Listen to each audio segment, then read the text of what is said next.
Kaj je bilo vaše sporočilo za monodramo Obračun in zakaj ste se odločili za takšno predstavo ob svojem 60. rojstnem dnevu? Ja, hvala za vprašanje. Moje glavno sporočilo je, da ne smemo v življenju nikoli obupati, ne glede na to, kar se nam zgodi. Kajti velik človek ni tisti, ki se mu v življenju same lepe stvari dogajajo, ampak je velik človek tisti, ki ga življenje zelo tepe, ki ima težke preizkušnje, ampak ostane vedno boljši in čez vsako preizkušnjo pride nekako žlahtnejši.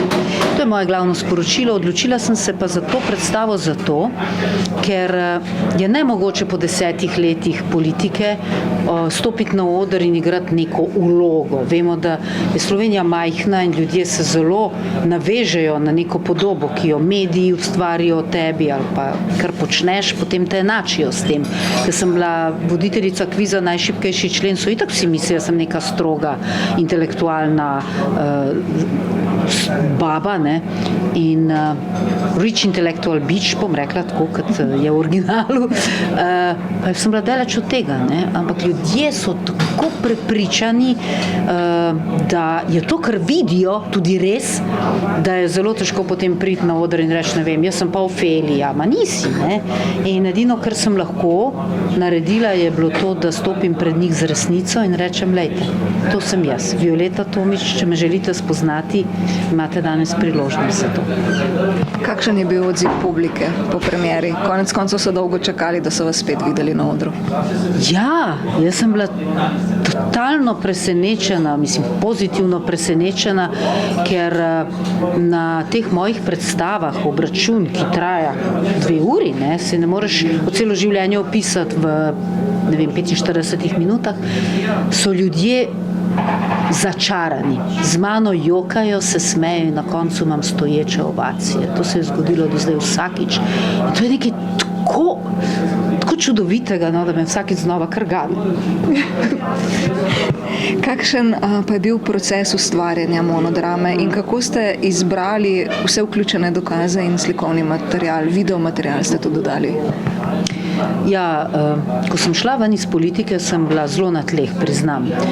Kajti, ko gradiš dolga leta in ko si star 60, misliš, da je zdaj to, da boš ostal v tem. To je tako kot z vsakim zakonom, ki vedno misliš, da se bo dobro izteklo in potem čez noč ostaneš brez vsega in kar na trdna tla je včasih te lebneš in to zna boleti. In moram reči, da so se po meni pretakale različne boleče zadeve, boleča čustva, od razočaranja, strahu pred prihodnostjo, do bolečine, občutka izdanosti in tako. Skratka, cel kup, cel spekter res negativnih čustev, s katerimi sem se morala soočiti. In vprašanje, kam naprej, mi je tako utripalo pred očmi, ker se je zgodilo, da so me tako rekoč vsi, kar se politike tiče, nekako konsenzualno izločili. Brez greha sem bila obtožena in obsojena, da jaz tja ne bom več šla. Zdaj ne vem, bodi si zaradi covida, bodi si zaradi moje iskrenosti, namreč se nisem edina cepila, zdaj, če je bil to razlog, nič hudega, jaz to sprejmem. Zdi se mi butast. Jaz sem prepričana, da tam sedi veliko ljudi, ki so slabši od mene, ne? Ampak tako so se odločili in tisti trenutek se počutiš in se sprašuješ, zakaj? Zakaj je to tako? Kaj sem jim naredila? In potem se nehaš ukvarjati v eni fazi s tem, zakaj oni tako ravnajo, kot ravnajo, ampak se začneš spraševati, zakaj jaz to sprožam v ljudeh. In to je bil turning point. Takrat sem začela pravzaprav ustvarjalno pristopati k svoji žalosti, k svoji depresiji, kakorkoli to imenujemo. In sem začela razmišljati, zakaj nisem uspela zdržati v slabih odnosih v nobeni skupini. Ne v družini, ne v gledališču, ne v politiki. Kaj je hudiča z mano narobe? Kajti vsi drugi, ki so ostali v teh inštitucijah požrejo kar veliko, zaljubi kruhek. Jaz pa nekako ne morem. Jaz enostavno tega v sebi ne morem prebaviti, jaz ne morem tega jesti. Jaz včasih rečem, s čim jih futrajo, ker jaz tega ne dobivam. Ne? In ne gre. In sem skozi to samo analizo prišla do nekih vzorcev, ki jih nosim s sabo že iz prednatalne faze, pa skozi otroštvo, pa naenkrat mi je postalo jasno, da je cel kup čustev, ki jih imam, sploh niso moje. Jaz sem dobila v roke, tako nič ni slučajno, prišla mi je v roke knjiga Podedovane družinske travme. Fenomenalna knjiga, kjer sem dojela, da cel kup nekih mojih stisk, strahov in reakcij sploh niso moje, ampak da so podedovane po mojih starih starših, starih starših, ki so, ne boste verjeli, vsi živeli zelo revno in vsi so umrli osamljeni, zapuščeni, bolni, žalostni, grozljivo žalostni. Ne? In jaz sem rekla, pa odkot meni, hčerka me je opozorila na to, odkot te ta preveva tak strah, kaj bom, kako bom pred preživetjem, pa to. In sem enostavno dojela, da so to čustva mojih prednikov, ki niti eden ni imel srečne zgodbe. Ker takrat so mamice umirale na porodih, ko so moji stari starši se rojevali tam v obdobju med dvema vojnama in ogromno jih je ostalo sirot ali pa so mamice umrle takoj po porodu in so par mesečne dojenčke zapuščali. Ta občutek zapuščenosti in bolečine sem jaz nosila s sabo.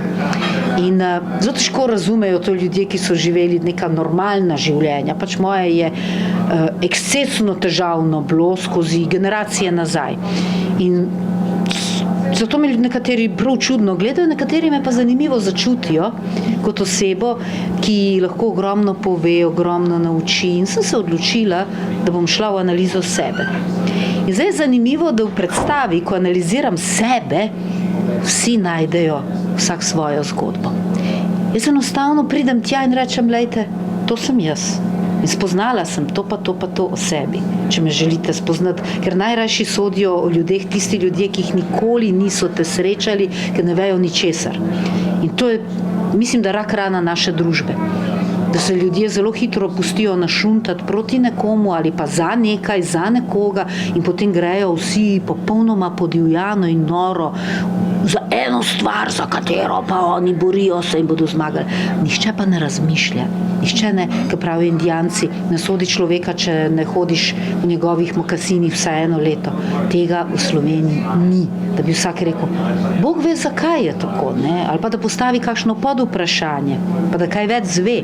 In jaz v tej predstavi odprem cel spekter vprašanj in podvprašanj, seveda na svoj račun, ampak publika me bogato nagradi, ker mogoče prvič se dotaknejo pa res svoje duše skozi to predstavo. Nam lahko zaupate nekaj teh izoblikujočih se trenutkov, ki jih v predstavi tudi poveste? To je zelo težko zdaj tlele tako. Pa rečva mogoče kakšen prelomen, rečva dva glede na kariero. Jaz bom rekla, da je mene najbolj zaznamoval trenutek, ki sem ga skrivala celo življenje, misleč, da me mora biti sram zaradi tega. Jaz sem hotela biti taka, kot vsi drugi, ne? Pa nisem bila. In me je najbolj zaznamoval trenutek, ko sem bila stara 3 leta in je moj oče pred mojimi očmi mamo razrezal. Tako rekoč skoraj ubil. Takrat sem onemela od kričanja in potem sem jecljala kar nekaj časa. Potem sem izgubila mamo, ker so jo odpeljali, jo zdravili, jaz sem bila prepričana, da me je pa zapustila. Potem sem bila predmet obračuna med staršema. Dolga leta. Skratka, to me je tako močno zaznamovalo, enostavno meni so vedno vzeli vse, kar mi je kdaj pomenilo. Vzeli so mi, ne vem, mamo, ko sem bila majhna, vzeli so mi, pozneje sem izgubila očeta, potem sem izgubila okolje, v katerem sem živela, potem sem izgubila prijatelje, potem sem izgubila bratranca, ki mi je bil kot brat, ki sva skupaj rasla. Skratka, to je serija enih izgub in potem se zgradiš v osebo, ki ne rabiš več se prilagajati drugim. Jaz enostavno se ne navezujem. Ne navezujem se ne na ljudi, ne na inštitucije, ne na službe, zato ker tako samozaščitno ravnam, da vem, da me je vsak odnos ranil. In še danes, ko dam celo svoje srce v en projekt, ti ljudje ljudje ranijo, me izkoristijo tisto, kar jim lahko dobrega dam in me zavržejo. Se sprašujem, zakaj? Ja, zato, ker je to vzorec, ki se mi ponavlja. Zato vsakič boli. Ne rečem, da ne, ampak sem si obljubila, da po 60. tega ne bo več. Da sem zdaj dojela, zakaj gre. Enostavno ne pustim več, da me kdorkoli pohodi, da me pljuvajo, zmerjajo. Enostavno začela bom končno paziti nase, ker na to Violetko ni nihče pazil nikoli. Bi potem lahko rekli, da je za vas umetnost tudi neka terapija v pozitivnem smislu, tisti kanal, ki vam omogoča vse to, soočiti se z nekimi zadevami, jih tudi predelati, pa dejansko v bistvu ste dali darilo s tem zadnjim svojim delom, zato da lahko tudi drugi mogoče ne sočustvujemo, ampak najdemo nekaj zase. Ja, zame je gledališče bilo terapija, rešitev čista, ker sem lahko bila nekdo drug. Jaz sem pobegnila v delo in o tem tudi spregovorim v predstavi. Namreč jaz, ko sem dojela, da lahko oblečem drugo kožo in sem varna, takrat sem začela igrati noro. Zame je bil oder droga, jaz sem non-stop igrala. Jaz sem vsako jutro vadila predstavo v službi, ko sem bila zaposlena v MGL-ju, vsak večer igrala in vsak popoldne, bodi si sinhronizirala risanke, bodi si, ne vem, snemala radijske igre ali pa vadila za kakšno neodvisno gledališče, kakšno vlogo. Jaz imam res enormen opus. Je smešno, da te potem zmerjajo v parlamentu. Ja, morala si tu politiko, ki si nič ne naredila. Pa tako. Jaz sem ogromna. Jaz, ko sem odšla v gledališče, sem imela že opus večji kot marsikdo, ki gre v penzijo, ne, kot gledališki igralec. No, ampak kaj hočem reči, da je meni gledališče bilo rešitelj. Ata, mama, šola, vzgojitelj, vse. Jaz sem v svoj prosti čas že tam od nekje 9. leta preživljala na vajah pri dramskem krožku. Potem je to postal moj poklic in dejansko ob večerih, če sem bila slučajno prosta, me je bilo grozno strah, da se bo nekaj groznega zgodilo. In sem se res trudila, da nisem bila nikoli prosta. Jaz sem premagovala vse ovire, ne samo, da sem delala po 12 ur na dan, zanimivo, eni so mi potem očitali, da sem lenuh, ne, delat pejt. Ravno meni, ker ne delam drugega, ker delam.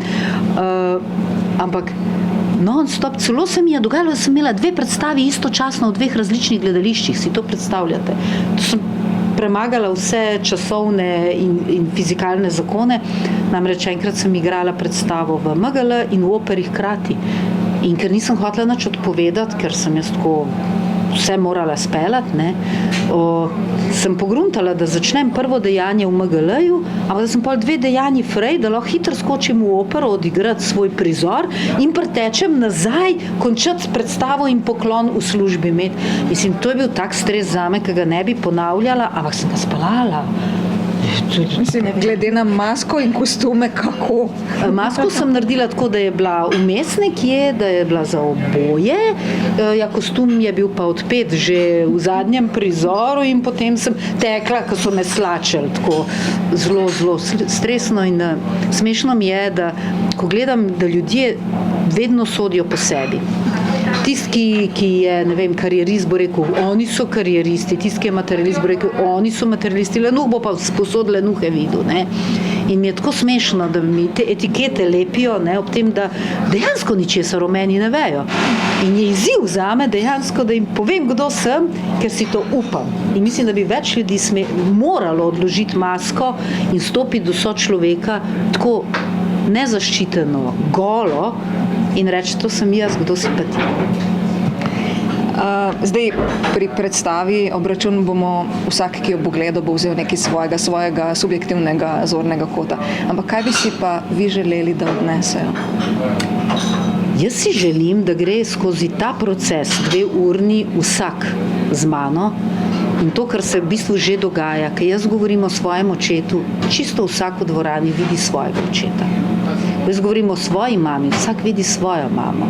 Skratka, na nek način primerja, se spominja in ljudje grejo čez neverjetne stvari z mano, jokajo, se smejejo, to jim je taka katarza blazno. In mi je rekla ena prijateljica, dobra znanka, je rekla, a veš, da sem jaz halo efekt doživela med tvojo predstavo, je rekla. Dojela sem, zakaj me je strah teme. In je analizirala tekom predstave, in to je to, kar jaz počnem, to je ena taka skupinska terapija in to je največ, kar sem lahko jaz podarila sebi za 60. rojstni dan in moji publiki. Kaj menite o gledališču kot enem od redkih prostorov, kjer lahko spregovorite brez cenzure in kaj vam pomeni biti del te avantgarde? Ja, hvala za to vprašanje, ker to je dejansko del moje predstave. Prav ta stavek je del moje predstave, ker sem se spraševala, kako je možno, da sem od neke javne osebe, spoštovane igralke, TV voditeljice, kjer so me vsi za mnenje spraševali, pristala kar naenkrat popolnoma diskreditirana, popljuvana, medijsko uničena. Kaj se je zgodilo? Kako je to možno sploh, ne? V tako kratkem času. In sem dojela, da pravzaprav je edino, kar lahko naredim, je, da najamem dvorano, stopim na oder in ljudem povem to, kar jaz hočem povedati. Tukaj ni cenzure, tukaj je ta svoboda, da mi noben ne more priti gor. To je moja predstava. Ti naredi svojo, če hočeš, če se ne strinjaš z mano. Ne? In zdaj mislim, da je resnica prav ena taka gledališka avantgarda. Jaz sem bila vedno v avantgardi, ker so bili, ne vem, retrogardizem, pa NSK sem bila del tega, pa ker smo delali prve stand-up nastope, sem bila v prvi ekipi, pa Improliga v prvi ekipi, vedno sem bila prva. Takrat, ko to rata nek mainstream in ko ljudje od tega začnejo živeti, dober, mene že ni tam. Jaz sem že čist drugje, spet Don Quixote, se borim z nekimi mlini na veter, je zelo naporno, ampak vidim, da je to vzorec, ki se mi ponavlja. In to je bilo isto tudi v politiki. Ne? Zdaj, ko je moja skupina zelo dobro etablirana in zaposlena, sem jaz na cesti. Ne? In čvekanje o solidarni prihodnosti v takem kontekstu, ne? Ko ti svojih ljudi ne spoštuješ, je zame res popolnoma iluzorno in neverjetno in nedopustno. Ampak hočem reči, da trenutna gledališka avantgarda, mi zdaj živimo v času fake newsa. Ljudje so zmedeni, ljudje dobivajo informacije z vseh koncev in pa so eni teoretiki zarote, eni so edina prava resnica, eni so vsi dobivamo neke štemple. In potem sem pa videla eno predstavo, kjer sta dva kolega rezala špeh, pila šnops in govorila neke zgodbe svojih družin in sem rekla, Madonna, pa to je to. To je gledališka avantgarda, da ti prideš z neko zgodbo, ki je resnična, ni izmišljena in jo poveš ljudem. In takrat med to predstavo sem jaz videla svojo zgodbo, tako kot zdaj v moji predstavi drugi vidijo svoje zgodbe. In to je terapevtsko, to je najbolj dragoceno, res, mislim, ta trenutek, kar si lahko damo, ker se ljudje več ne pogovarjamo med sabo. Z otroci se ne pogovarjamo, s partnerji se ne pogovarjamo. Po moji predstavi pridejo domov in se pogovarjajo. To je tisto, kar je neprecenljivo. Delno ste že odgovorili na moje naslednje vprašanje, pa vseeno, kaj bi si želeli, da vaše delo v umetnosti konkretno, kako naj vpliva na slovensko kulturo in družbo? Slovenija potrebuje zelo veliko kulturo.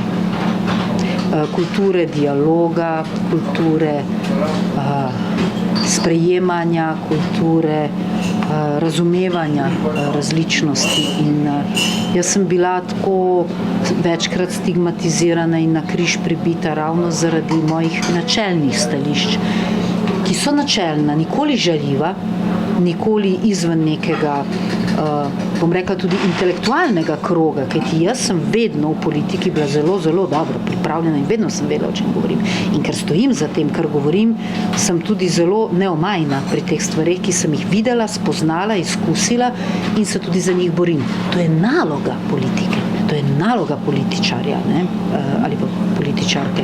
Ne da kima, ne da dviga, da je glasovalni stroj, da razmišlja, analizira, se uči, se izobražuje. Tako bi moralo biti. In jaz vedno nekje živim kot vodnarka, mi smo vedno nerazumljeni od okolice, kolikokrat se mi dogaja, da jaz nekaj plozam, nekaj razlagam, potem pa čez 2-3 leta slišim ljudi, ki so me takrat obsojali govoriti moje besede. Prepričani, da so jih oni tisti trenutek izumili. Ne? Ampak noben ne bo rekel, joj, Violeta, seveda si imela prav, res je bilo tako, ne. Takrat so me uničili, popljuvali, odvrgali in potem, ko njim pride, kar rečejo, izriti v glavo, ne, to je pa potem resnica. Tako da sem žalostna, da tudi kljub, če se dotaknem tudi te COVID histerije, ki je bila, zdaj že vsi vemo, narobe vodena, res narobe vodena, da nisi smel vprašati, zakaj bi jaz morala se cepiti, če je cepljenje prostovoljno, ob tem, da nišče ne vpraša, kakšno je moje zdravstveno stanje, pa me obsojate. Ampak danes vsi vemo, noben se ni opravičil, noben se o tem ne pogovarja, noben ne analizira. Rečejo, lej, sej ta Tomička takrat je mal sicer, ne, sej nisem bila glasna, nikomor nisem nič hotela usiliti, samo hotela sem zaščititi svoje življenje, svoje telo. In to ima vsak pravico. Sploh po vsem tem, kar sem skozi stres na ta svoj ubogi organizem že naložila. Ne. In v tistem času mi je tudi mama umrla. Imela sem zelo težko obdobje, umrl mi je moj najljubši pes. Mame ni noben zdravil zaradi tega presnetega covida, ne.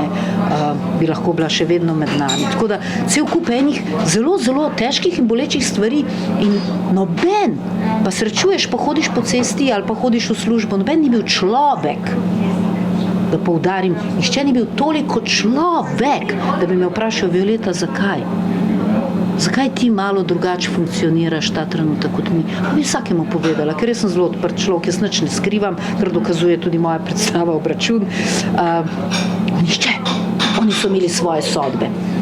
Cepit ali pa pejt, ne vem, zbolela si, nič, kar leži, umreš, pa umreš, proti bodi, tako, mislim, tako so, ja, ne, nič ni vmes, nič ni sive cone, ni cone pogovora, naš, njihov, z nami, proti nam.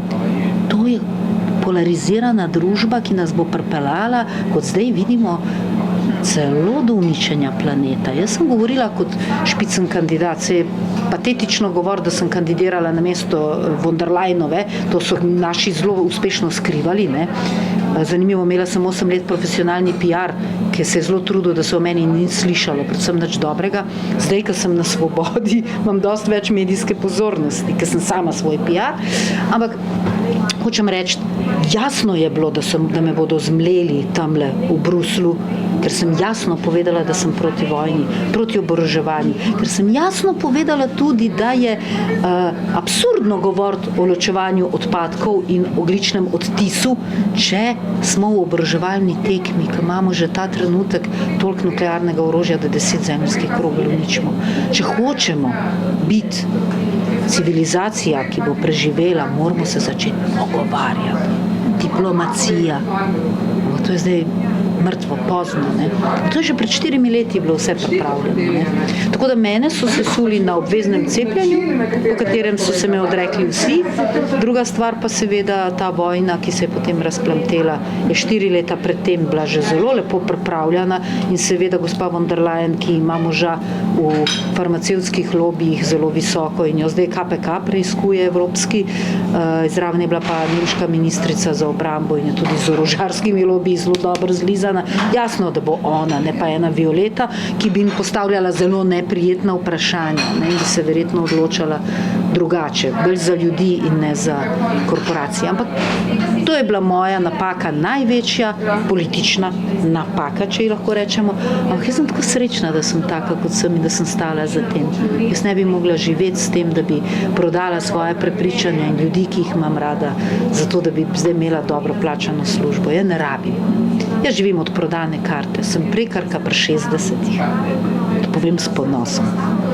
In jaz navjamem dvorano in pridejo ljudje, ki me hočejo slišati, kupijo karto in s tem plačam najemnino za dvorano, lučkarje, tonce, najemnino za foaje, vse, kar kdo od mene hoče in še upam, da bom lahko še živela od ostanka. In to je tisto, o čemer bi mnogi lahko samo sanjali, tako da se čutim res izbrano in privilegirano. Dotaknili ste se tudi politike, ne? In nam osvetlili zdaj kar nekaj stvari, pa se mi zdi kar na mesto vprašanje, kako bi ocenili nivo debate pri nas v parlamentu. Veste, da jaz sploh nočem več gledati. Odkar sem šla ven iz politike, je moj televizor ugasnil. Pogledam včasih kakšne 2-3 nadaljevanke ali pa Dexterja ali pa kakšno Na kraju zločina, to me ne nervira, to me pa zelo nervira. Nervira me nivo, neizobraženost, primitivizem me nervira,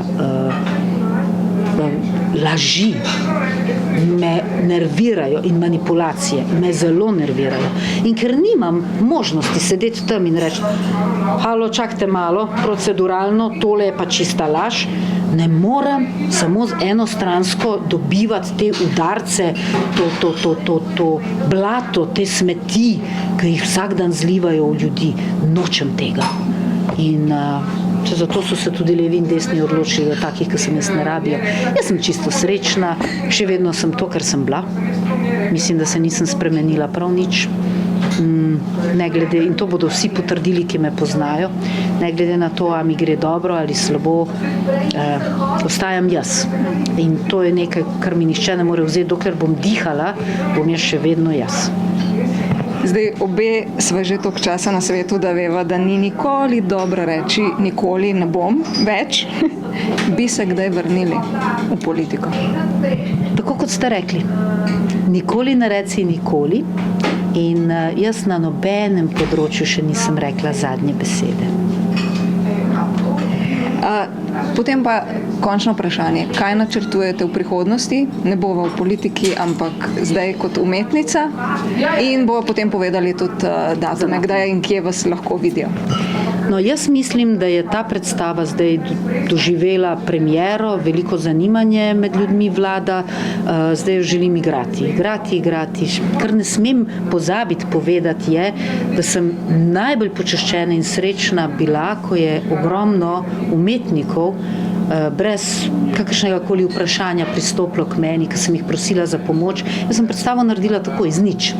Napisala sem jo, potem dvorano plačala iz inkasa in tako, in nihče ni zahteval honorarja. Nihče. Od Alana Hranitelja, ki je svetovno znan kostumograf, do, ne vem, Dominike Monte, ki šminka, do Vojka Sfiligoja, ki je mi dal studio in sva delala skupaj. Mislim, se hudo našteva, da ne pozabiš potem ljudi, ne? Ampak nihče. Vsi so rekli, ti si nam vedno pomagala in stala ob strani, ko smo rabili. Zdaj smo na vrsti, da ti vrnemo. To je največje darilo, ki ga lahko dobi nekdo sploh v življenju. Tako da moji načrti so, nisem mogla zdaj v tej predstavi povedati vsega, moj načrt je definitivno knjigo napisati, avtobiografsko, ne? Zdaj ta predstava je avtobiografska, morala sem jo nekako dramaturško pošlihtati, da teče, zato pa bom dala, ne vem, kako bo dobila knjiga, zdaj lahko kažem, ampak bo sigurno knjiga Obračun prišla, čez poletje jo bom končala, ker predstave ne morem igrati nekje na dvoriščih, pa to potrebuje koncentriranega gledalca, temo zaradi projekcij in tako, in bom sigurno čez poletje napisala do konca tole knjigo in bo vsaj do novega leta, obljubim, že prišla na police. Krasno. Predstava Obračun, kje jo igrate, naslednje termine za vse, ki bi želeli jo videti? No, moje prvo gostovanje, moram s ponosom povedati, je v Metliki. To je moj dom in oni so hoteli med prvi in so jo tudi dobili. Za 8. marec pač podarjajo občankam in občanom predstavo mojo, je 4. marca. Potem je 8. marca je v Španskih borcih spet zadnja ponovitev, potem pa se selim v festivalno dvorano, kjer je gledališče za svobodnjake. Tam bi že začela prej, Tadej Pišek je moj dolgoletni kolega, soigralec in zelo dober prijatelj, ampak ni imel termina 22. januarja. In to ga ni imel že pol leta prej. Ko sem v junija rekla, veš, jaz imam eno idejo, je že rekel, ne, 22 je pa zasednica, kako tako naprej, ne. Tako da sem šla za to v Španske borce in dobila res čudovite termine, moj 60. rojstni dan, pa 8. februar kulturni praznik, pa 8. marec dan žena, in zdaj se jim lepo zahvaljujem in grem tja, kjer spadam med svobodnjake, ne. Potem pa grem naprej, Črnomelj bom naredila, ker verjamem, da bo v Metliki veliko ljudi ostalo zunaj, ker je manjka dvorana. Bom naredila še v Črnomlju eno, 24. predvidoma marca. Skratka, z 31. se pa selim v festivalno dvorano. Tam je veliko sedežev, tako da navali narod na karte, ne. Potem bom 6. aprila imela Brežice, pa 14. aprila Selnico ob Dravi, to to je bila ena prvih ponudb, ki sem jih dobila. In potem imam še eno, ki pa moram očala natakniti, da sploh vidim, kdaj je. Kar. A ja, v Kopru. V Kopru bo pa 18. maja. Tu imam zaenkrat kar nekaj terminov, ampak še vedno sem odprta, dogovarjam se z Mariborom, pa tako naprej. Tako da do poletja bo treba speljati, ker poleti ljudje ne hodijo veliko v gledališča. So že njive, vrtovi in vse to. Res je, so druge stvari na planu. Najlepša hvala za ta pogovor, Violeta. Najlepša hvala vam, super je bilo.